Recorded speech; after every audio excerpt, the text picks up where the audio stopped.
and Manchester United in that 0-0 draw, which is, I mean, the game itself, absolutely nothing to write home about in terms of that. But, and I know Villa with a home side in this, but it feels like all the reflection after that game has been disappointment from Villa's perspective, and okay, that's a bit of an improvement from Manchester United when they come away from having played their part in a not very exciting game. But is that a sort of an indication of where Villa and where Manchester United are at the moment? I think coming off of the week that Villa's had, that unbelievable Bayern Munich performance, there was going to be a little bit of something in respects of emotion, and you know what I mean. There's going to be some fallout in that respect. I thought they looked a little bit tired, personally, a little bit like their final ball weren't great in the game. But from Manchester United's point of view, is you have to say, against a Villa side, I think anyone takes a point from Villa. Yeah. As much as you want to see Man United, they've got to be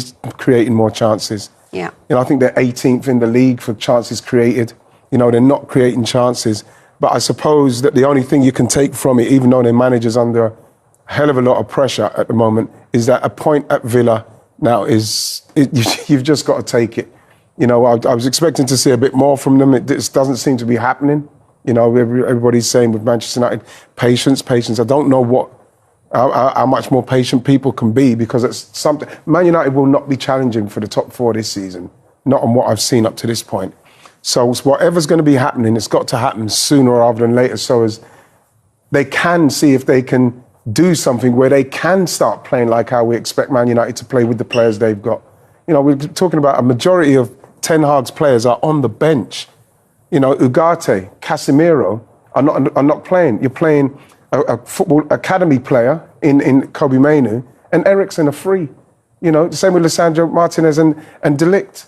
They're not playing, and you've got a 36-year-old free at the back. What is going on? These are the things that they need to sort out very quickly, but judge on the performance, they should be just happy with the point. Even you look at the performances that they've had in Europe as well, and the game against Porto, where, I mean, again, they were 2-0 up, went to 3-2 down, came back eventually to get a draw in really dramatic fashion.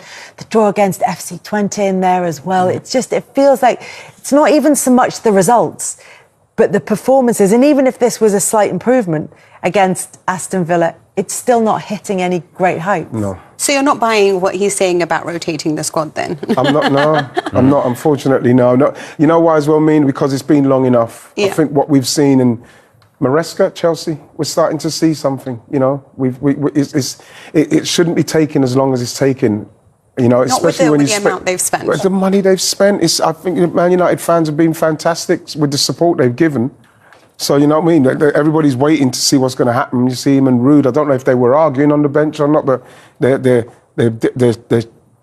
telling us like as if they're arguing. He doesn't, and it's just everything's just negative. But it's also that situation where you've got an assistant manager and you've got someone on your bench who has been a manager, who's now come in and is working as part of your backroom staff, and that never feels really like a particularly comfortable situation. Whose decision that was. I mean, he had to clear out some of his staff in the summer. Obviously, Ruud van Nistelrooy, not just being an ex-manager himself, an ex-legend of the football club. So there's the powers that be and the fans alone. We go, let's give it to Ruud to see how he does. And we've had that before, of course. Ole Gunnar Solskjaer, Michael Carrick took over for a few games as well. It might work in the short term, and if he does great, then you'll be all sitting here going, just give it to him, But it just feels that Ten Hag, right, is under severe pressure. It feels like the inevitable is going to happen. Just when? I mean, I think the Glazers are coming in this week. All the big wigs were there yesterday. Ratcliffe and Ashworth and Jason Wilcox. They were all there watching the game, and it wasn't a great game. Man United weren't brilliant, and that's sort of the story of their season. It's the worst start, I think. The new owners were going to come in, and Ineos were going to come in under Jim Ratcliffe's with Jim Ratcliffe at the helm, and this was going to provide the infrastructure for a manager to succeed that had been lacking previously, and that this would.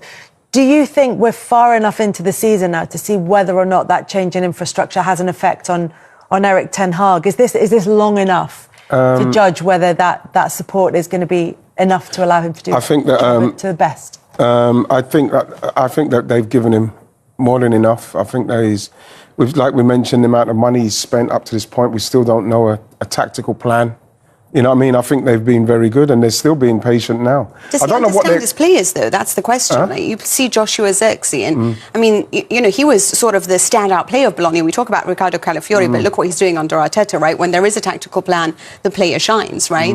And then you're looking at Zirkzee, and everyone's like, well, he's not really a United-level player. And I'm thinking, this guy came from Bayern Munich. He was sensational for Bologna. He's not a goal scorer like that he's going to get you 100 goals, but he's a lovely player with his feet. There's a way of playing him with Højlund. There's a play of getting the best out of him, of getting the best out of all your players. But I see them all almost regressing. So forget about tactical plans. Are the players improving? Exactly. Do you know they've got Brentford after the international break, and we're going to talk about Brentford shortly as well. And then they've got Jose Mourinho's Fenerbahce after that, which is going to be fireworks. But look, we'll talk lots more about the teams that are going to be in Champions League contention come the end of this season, between now and the end of the season, because I feel like that is going to be maybe the most fluid part of the table, and that's the one that could be hanging in the balance right up until the end. The latest reports, Jeff, are that the Man United brass are meeting about Erik ten Hag and his future. So what does this all mean right now? To be honest with you, in a strange way, I don't think the result could have been worse. Now, I know that sounds bizarre, because if they'd been beaten, it was, you know, I think it was done and dusted. If they'd won, there's a pause for thought. But it was a really, I mean, I don't know how much you saw, but it was an awful game, an absolutely awful game from both sides, admittedly. So what did they do? They were all there. So Jim Ratcliffe, Amar Barada was there as well. Brailsford was there. Ashworth was there. They were like hanging judges, weren't they? So what do they do about Erik ten Hag's future? And let's be brutally honest, you can't have seen anything yesterday and thought, you know, this is going in the right direction. And as we know, you can't avoid the stat either. It is their worst ever start in Premier League history. So the owners have to say to themselves, have we seen or heard anything whatsoever that makes us think that this will change? And if they haven't, they've got to make a change. Jeff, it feels like constantly with Ten Hag and Manchester United, as of recently, we get this crescendo build-up. And then when we feel that the haymaker's going to land, there's a result that kind of puts everything into question. The Manchester United moving on beyond Ten Hag at midweek against Porto. 3-2 would have felt like that would have definitely done him in. But then Harry Maguire saved Ten Hag. Sure, from a results point of view, but the football itself wasn't great. And then at the weekend, he didn't lose to Aston Villa, but the football itself wasn't great. How many times are we going to keep on saying this until he gets fired or the football gets much, much better to the Manchester United standard? Well, I personally don't see that happening anytime soon. I don't think he's got the personnel. I mean, Nico, what a massive statement at the weekend. Bilic and Martinez, not rotated, not rested, dropped. Not good enough right now, not good enough to be in the first team for Manchester United. And they are two of his signings. That is a damning statement. That really, really is. So I just feel that they've got to, with what they're doing, I just think they've got to make a decision. And Manchester United are a team of moments. They're a team of moments on the pitch, and they're a team of moments in terms of results. The occasional moment isn't good enough for going forward, not at all. I personally would be surprised if he's still in the job the next side of the international break. Jeff, 38 points dropped so far in this calendar year. That's not good enough for most teams, certainly not if you're Manchester United. I think we all can agree that the Erik ten Hag era is close to being over. But now let's talk about what happens next. With this hodgepodge squad, who could possibly make this look better? Or is this complete rebuild? And I think there's a lot of pressure now on the new ownership because they seemingly have gotten this rehire very wrong. Yeah, interesting you call it a rehire because they had that summit in the summer. They spoke to other managers. They didn't do anything about it. But I think, Alexis, what they need is somebody who is a very practical manager. He's got to come in and whoever it is, I think is likely to say to the ownership, right, OK, I can come in. Do not expect miracles right now because the squad you've got and some of the buys you've got are simply not good enough. However, I can come... Getting ready. The Cortinas are playing for us tonight, so there's just a little sound check from them. I think they need a manager who will come and say, OK, I accept this squad is unbalanced. It isn't good enough, but I can get some results to get us to January where we can bring some fresh blood in. And I think that'll be part of the agreement with the new coach. He'll want to know that the funds are there for him to reshape the squad for long-term success. Could Marcus Rashford have seen red? This challenge, he's already on a yellow card. Dermot, what do you think? I think, like last week, what saves him is Dallo. If he does get sent off, I don't think he can argue too much, but Dallo comes and sweeps the ball up. So their argument is it's not breaking promise and attack. If he's not going to send him off, I do like what he did. I said last week about Morsey. He's teed him up, the referee's called him over, he's called him over with Fernandes, and he said, look, the next one he goes. I think that's good policy. So if he decides it's not enough to send him off, what he's done, he's made it clear that the next one he's going. Was it enough, though, for a yellow card? Because there was no attempt to play the ball, was it? He literally just went to bring the player down, which I would think, if you're a Villa fan, would be the thing that infuriates you this Monday morning. Yeah, and that's why I think he gets a little bit lucky. And I think he gets a little bit lucky because the ball's running out. If you look here, you quite clearly see he dangles a leg. Is it a yellow card? Quite possibly, but Dallo is so close. We saw it last week with the Arsenal player, with Partey. We saw it early in the season with Will Hughes, and this is the policy they've adopted. But as I say, if he's not going to send him off, I do like what he's done. OK, Dallo close, but would he have still got his cross in? So therefore, does that negate that answer? Should that have been a second yellow? I'm with Dermot. I feel like if it had been given, you couldn't really moan at it because of the way that Rashford kicks out. I don't want to see bookings for that. That's my big thing, is I don't want to see someone getting sent off for that. But we always say it, and we go back to that thing, don't let the referee make a decision. Why put it in his hands? It was a very lazy challenge. I think what comes into account is also who's made the challenge. It's known because it's a striker that they are lazy in the way that they challenge. Hey. Yeah, you know it. Sorry, Sid.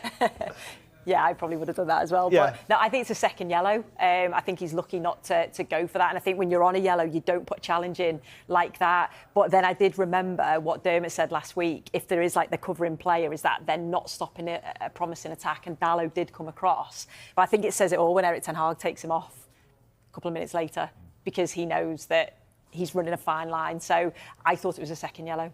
You could argue that the referee's done a good job there, hasn't he? He's sent a message out to the manager that you need to be careful because the next one he's going. Absolutely. But it is a balance now. Well, let's start with United then. And Sue, ifs and buts, but if this had been a defeat, would we be discussing Erik ten Hag's dismissal this morning? Was it that close a call or not? I'm not sure.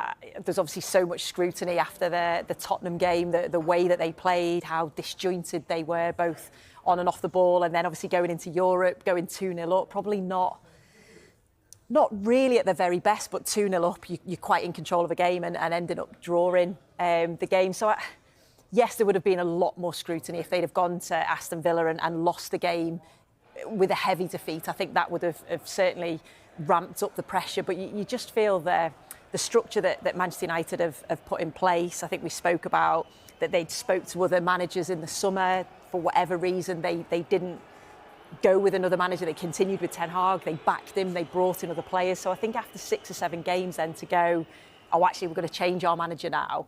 But if it was a heavy defeat, would that have then maybe forced their hands? So I think with it being a draw, it gives him, a couple of weeks in the international break. I know that players will be going away, but a couple of weeks to try and, I suppose, get things right and start to see progress, which I think is what all Manchester United fans want to see. Yeah, it's about the progress, isn't it? I don't know. Seeing those pictures of Sir Alex there, I mean, it's a difficult one because you want to draw on the knowledge of people who know the club and are inside and have that kind of feeling for it.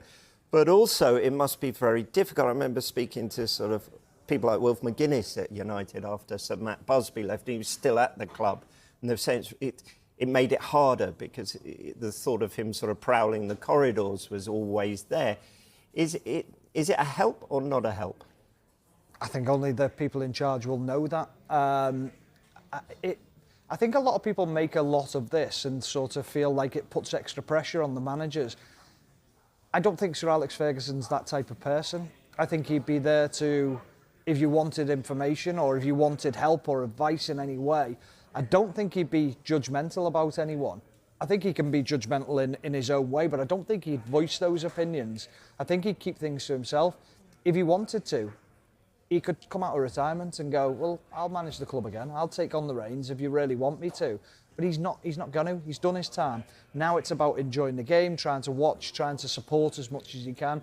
I don't think he's there to be a negative influence on the manager in charge. I think he's trying to be as supportive as possible. Now, whether, again, you go back to the media, you go back to a lot of people feel that it is a negative impact on the manager, I don't believe it is. OK, let's put that one to me. Because, I mean, in contrast, we don't see Jurgen Klopp sitting in the stands with the Liverpool board at games, do we? Yeah. No, that's true. And I think it's, you know, I suppose it's whatever the managers want to do. So when they retire from, you know, from being the manager of the club, they might just want to go and support. So whether it does bring added pressure, I don't know. I think as a manager, you've probably just got to focus on what you can do and what you can affect on the field. And I suppose that's what Ten Hag has to do. Just going back to that point, though, do you think Sir Alex Ferguson would have an input into who becomes the next manager? Because I do. I think he'll look at that as the board. So I'd take that as a positive, as the manager, and go, well, Sir Alex chose me as part of that process. And well, it happened with David Moyes, didn't it? And that didn't kind of... No, but it doesn't matter whether it goes well or it doesn't go well. But what I mean is that he's obviously spoke about that manager and given a positive sort of profile of him and said, yeah, I think he's a good fit, I think he does this well, whatever. And you know, going into the club then, you've got the support of an ex-manager who's been in there. The other side of it is I've got to be careful how I say this, but it's irrelevant what Sir Alex thinks of them because he's not making the decision as well on match day situations. It's his call. He's now the manager. You can't be sat there thinking, well, what would Sir Alex Ferguson do in this situation? You can't go through life thinking of that because you're a manager. It's an interesting point because I lived in the Northwest in the late 80s into the early 90s, and actually up until that FA Cup win, the vitriol coming off the terraces at Old Trafford directed at Alex as he was then. Yeah. It was dark, it was bleak, it was really rather nasty. And then that cup victory came and it changed. But I wonder whether, you know, Sir Alex Ferguson, the greatest manager, whether he could manage Manchester United now, because his management was all about having total control, wasn't it? And you just don't get that anymore. And whether that's hampering Erik Ten Hag in some ways. Yeah. I think there's a lot of bad recruitment gone on. Yeah. Now, I don't look at that squad and go, that's not Erik Ten Hag's squad. I look at it and think a lot of those players, shout out to me, Erik Ten Hag's made these signings. Yeah. Now, if I was a board member yesterday or in the hierarchy, I would have been very frustrated thinking we've spent $500 million on this squad assembled by Erik Ten Hag, yet only 3 or 4 of them are starting and 7 of them are on the bench. But so I'd be looking at that thinking, well, what's your recruitment process?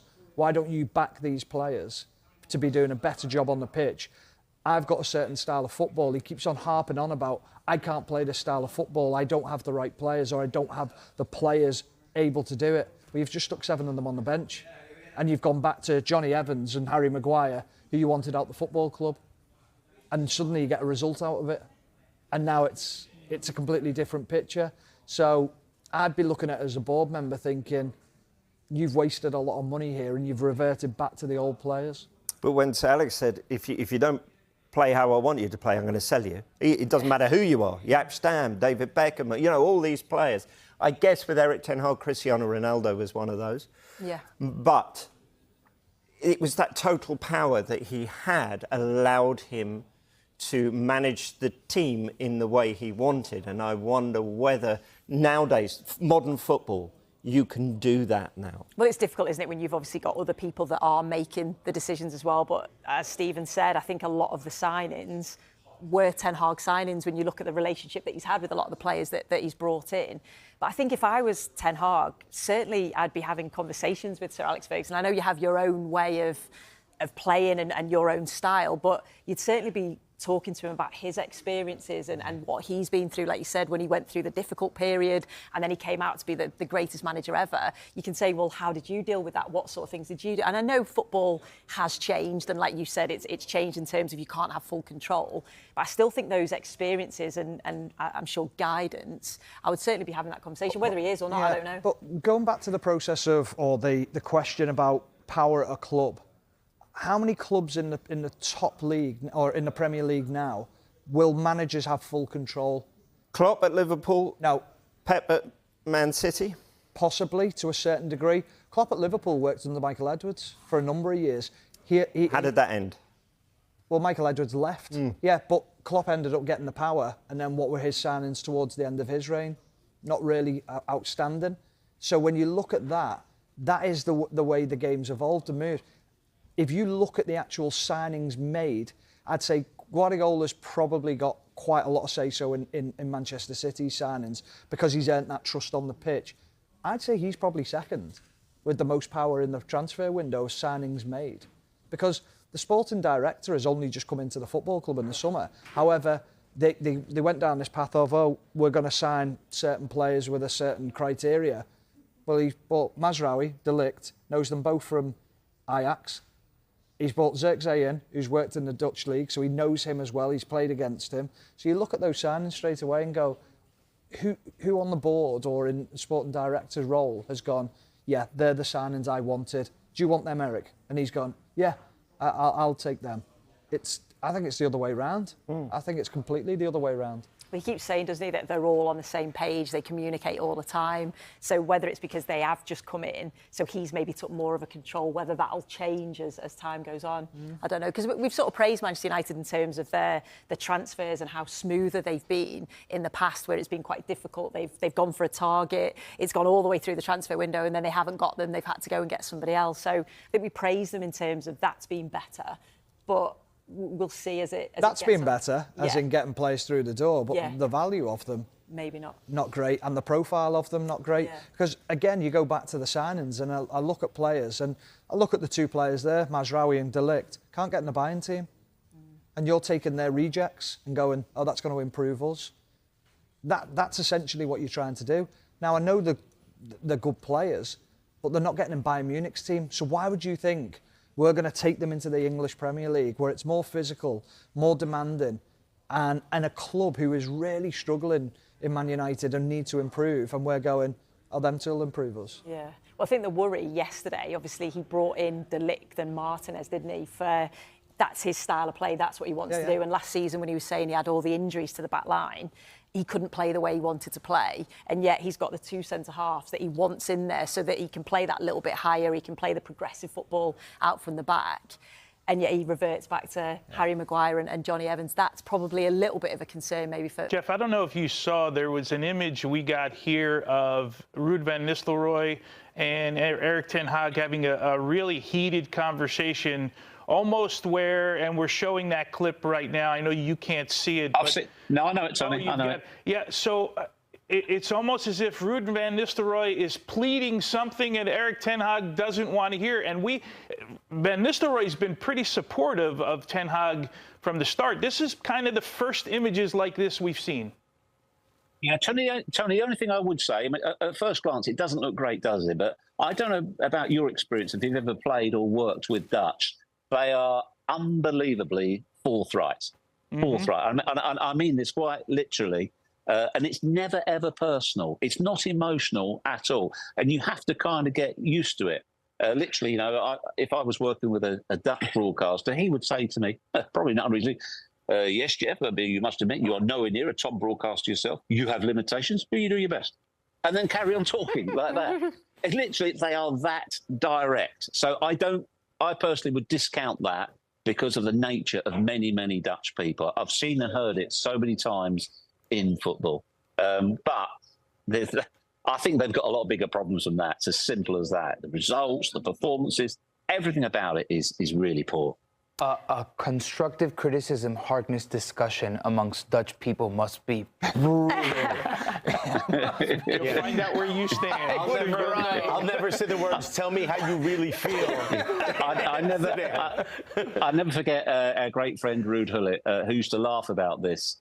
And he used to say with a smile, he said, you have to remember, our viewers, if it ain't Dutch, it ain't much.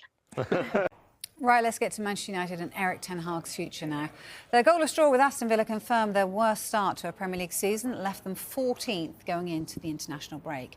So Jim Ratcliffe and Joel Glazer are at Old Trafford today to fulfil a long scheduled visit for various meetings before their monthly executive committee in London tomorrow. Our senior reporter Melissa Reddy is there for us right now. Melissa, good to see you again. You've seen Ratcliffe and Joel Glazer arriving at Old Trafford today. If Ineos do decide to sack Ten Hag, would that be an admission they got it wrong in the summer, do you feel?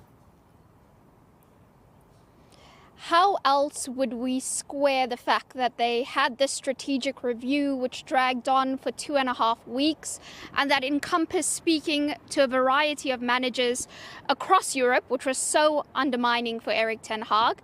They've then decided to stick with him, to back him with recruitment, and then publicly so through sporting director Dan Ashworth and the CEO Omar Barada, only to then turn around and sack him so early in the season. The way Ineos handled their entire process was flawed because it meant that at the first sign of any trouble this season, there was going to be this unrelenting noise and pressure around Ten Hag's position because their own process showed that they didn't have full credence in him. You wouldn't speak to other managers if you were convinced about who you already had in post. And what then happens is it starts to infiltrate the minds of the players, the performance. As Johnny Evans told Sky Sports News yesterday, it does have an effect because they're only human, and it affects the staff as well because they're having to deal with all this noise and pressures and expectations. Then when you speak to the club, there is this indication that the hierarchy, they want to be very measured in how they take the next steps. They're not going to be reacting to any of the external noise and pressure. They're viewing things holistically. At this point, I think I need to stress that it's still being viewed that the key issue for Manchester United at the start of the season is a lack of cutting edge in the final third. They've only scored 5 goals, but they are significantly, severely underperforming their expected goals. They're by some distance the worst in the league at it. When you look at the goals they've conceded, it's the same amount as Manchester City and Chelsea. So very clear there where their key problem area is.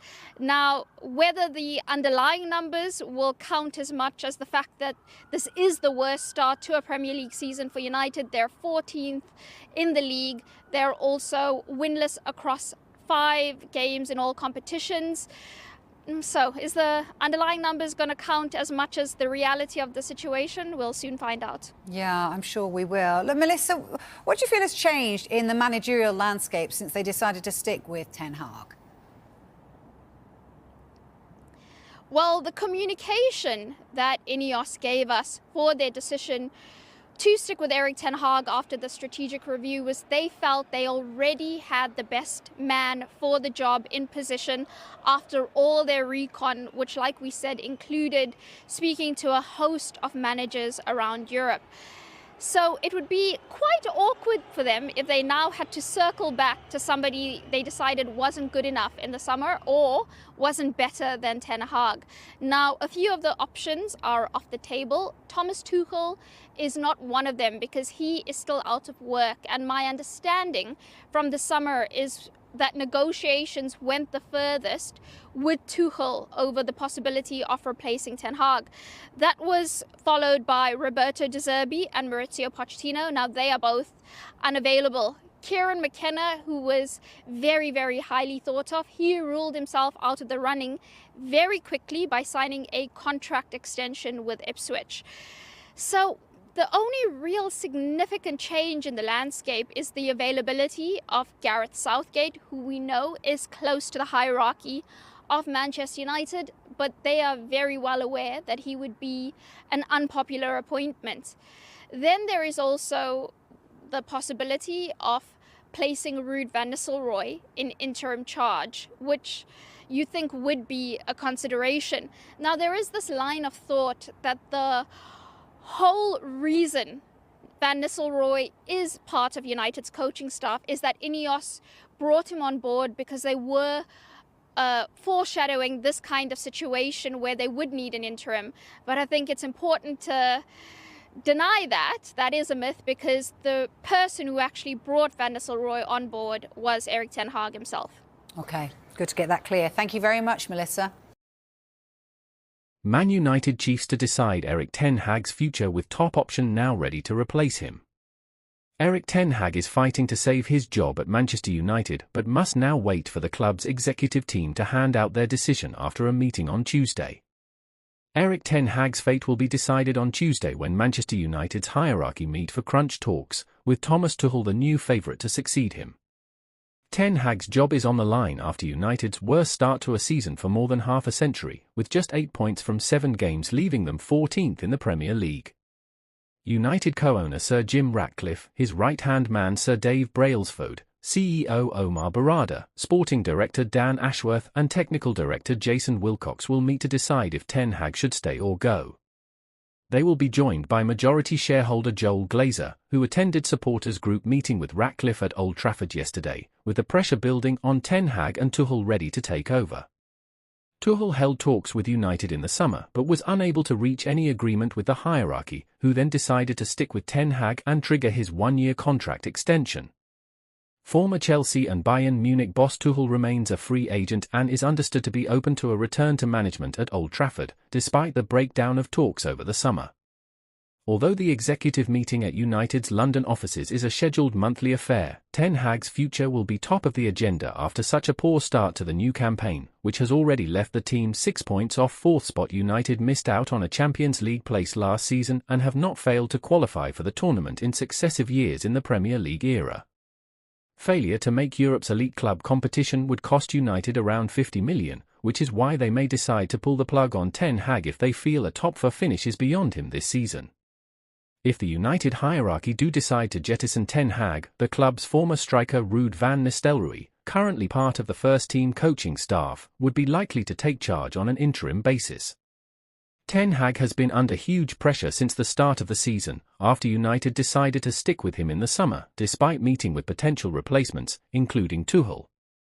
The 54-year-old United boss needed a positive start to his third campaign in charge, after last season's 8th-place finish, the club's lowest of the Premier League era. But United have won just 2 of their 7 Premier League games this season and failed to score in their last 3 league outings. Ten Hag's men have only managed 5 league goals in total this season. Only Southampton have scored fewer in the top flight. United have also made a flat start to their Europa League campaign, drawing against FC Twente and Porto, to leave them 21st in the table with only the top 24 qualifying for the knockout stage. Manchester United go into the international break 14th in the Premier League table, with just 1 win from their last 6 league games. Erik ten Hag once again finds himself under huge pressure at Old Trafford, just months after guiding the Red Devils to FA Cup glory. Prior to victory over Manchester City in the final at Wembley, it had been widely reported that the Dutchman would be sacked. That win appeared to have appeased the pressure on the former Ajax boss, but he is once again under pressure after his side's dismal start to the campaign. Now, it has emerged that one member of Ten Hag's backroom staff is among the favourites to replace him if he does depart. As per Football Insider, former United striker Ruud van Nistelrooy is firmly in the running to replace Ten Hag as Manchester United manager. The Dutchman is currently a member of Ten Hag's coaching staff, and the report claims that he could be offered the managerial role on an interim basis if Ten Hag is dismissed. It is claimed that, if the club opt to select a temporary replacement, Van Nistelrooy is among the most likely options, as he is considered by those in charge of the club to be a safe pair of hands. It remains to be seen whether the former striker would want to take on the role on a permanent basis, but the report suggests that he could be tempted to accept the opportunity if it was offered to him. Van Nistelrooy, 48, joined United from Dutch side PSV Eindhoven in 2001 and went on to score a remarkable 150 goals in 219 games for the Red Devils.